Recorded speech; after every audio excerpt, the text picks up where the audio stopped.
So with just 3 days until kickoff, we have one team that we have been thinking about.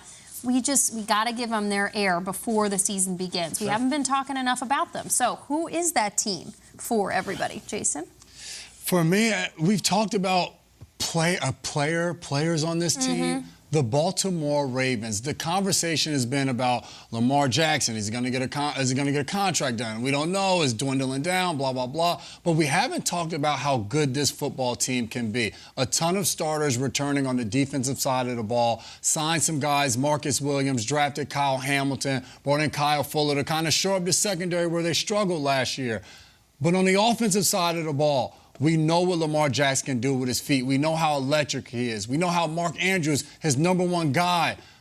What about Rashad Bateman and Devin Duvernay? If those guys can come along and they can take the next step and they can open up this Ravens passing game, this team can kind of move past what they've struggled with the last few seasons. They haven't been able to win in the playoffs. They've been amazing in the regular season when Lamar Jackson's been healthy. He's been an MVP. This has been the best team in the AFC we've talked about at different points over the last few seasons.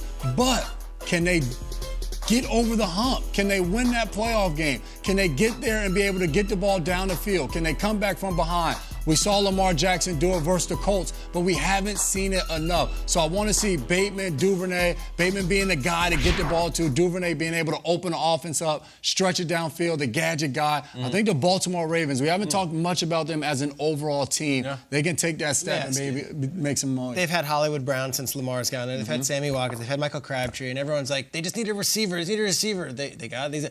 What makes these two? Suddenly, these are the guys that Lamar is going to suddenly hit, and the receiver is going to be a part of it.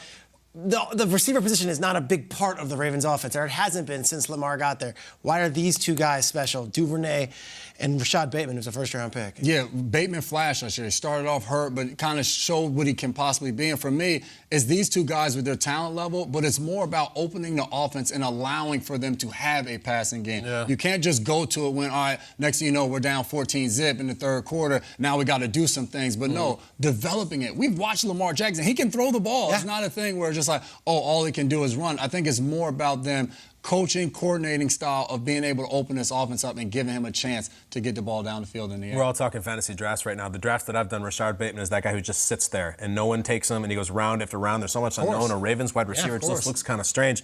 But let's do an experiment here. You want to see Peter's eyes glaze over? Yeah, totally. Let's do it. Let's talk some Tennessee Titans. Let's go. Let's talk some Titans. Come on, Peter. They're the 1 seed last year. Yeah, well, that's the problem. I don't know what it is about the Titans, but something about this era of their football, it puts people to sleep. They don't have a buzz. When you talk about them in the media, there's not this big reaction. There's not this social media reaction.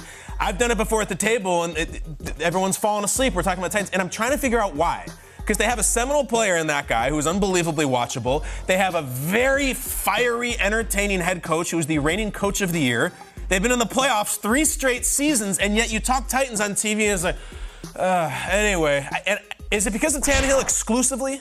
Ryan Tannehill is not a terribly charismatic person, but he's a comeback player of the year. And don't tell me his playing style is boring. He runs, he takes hits, he's acrobatic. I mean, I can't put my finger on why, other than they left a terrible taste in our mouths last year. That playoff game was really disappointing. It was Tannehill, sure, with the interceptions, but like you lose at home as the 1 seed and you don't get talked about for a year. And yet, when you come around to your division picks this year, the Titans are in the playoffs every year, okay? And what? Because the Colts brought in Matt Ryan, suddenly you're like, I'm out on the Titans? I don't know if I'm too high on the Colts. Peter, who are you talking about? I want to talk about the Colts. You do? No way. Looky Lou. I think the Colts added a bunch this offseason, whereas the Titans, I think, are going to be an interesting thing to watch with Treylon Burks as their number 2 next to Robert Woods. Like, the Colts are basically like, we're a good team.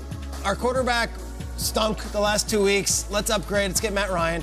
Then let's add some weapons. Nick Cross, the safety, is going to be awesome. We're not even talking about Stephon Gilmore at all on this show, and he was a former Defensive Player of the Year who was a Pro Bowler last year in limited action with Carolina.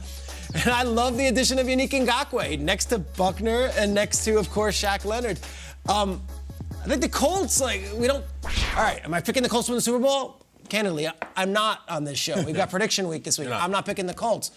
But I certainly think they deserve a little bit more respect than we've been giving them the past few weeks, where they're just a team that missed the playoffs. Like, they're full of veterans, they're full of talent, and they've got guys that are both young and old that are merging as one. I think we talk a lot more Titans than Colts, and maybe the Colts. Because of Henry. Because of Henry, and because the Titans have had a lot more success in recent years. Yeah. The Titans have earned that spot at the table. Well, it's like the Colts are like, you think the Titans ended the season badly? Why don't you look what we did? Look at these apples. That's tough, yeah. I think you go pound for pound between, Shaq Leonard and of course Quentin Nelson and then Jonathan Taylor. Like, I can list names and names and names, but like, there's so much talent on that roster. And they added Gilmore and Ngakoue and these rookies. I think the Colts might be really good this year. Not picking them to win the Super Bowl, but will be talked about late into December. Jamie had a list earlier in the show of teams that just need football to start. Yeah. We got to stop talking about that stupid game with the Jaguars last year. Like, the Yeah. Colts need a game so badly, and then it's all over. I think they're on the list. Yeah, I think That'll they're be my on the third list. team. Yeah. Niners, Bills, and now the Colts. Yeah.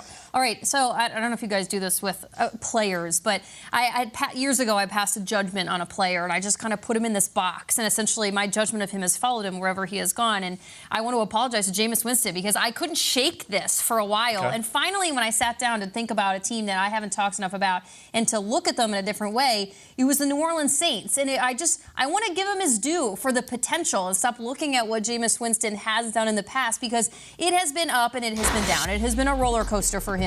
He has found success, and he's also tripped up one or two times, let's say. But for somebody to have 5,000 passing yards in a season in 2019 is tremendous.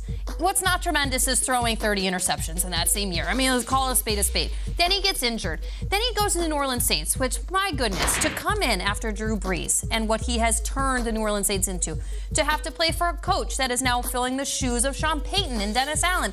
I mean, the dynamic here, I think, is one of the more interesting ones across the league. And I think one of the things that we're getting on Twitter right now about our offensive rookie of the year is the fact that none of us picked Chris Olave and how he can make Jameis Winston better. He could be a star for the New Orleans Saints. And the fact that Michael Thomas has the potential to be Michael Thomas once again, all of this at the hands of Jameis Winston. And really, it was on me for putting this on the New Orleans Saints, because I just had Jameis wrapped into this, what I thought he was going to be for the rest of his career, and I needed to unpack it. I needed to think more about it, give him a blank landscape so he can move forward with the New Orleans Saints, and so I wanted to give him my 2 minutes and my thoughts on the Saints.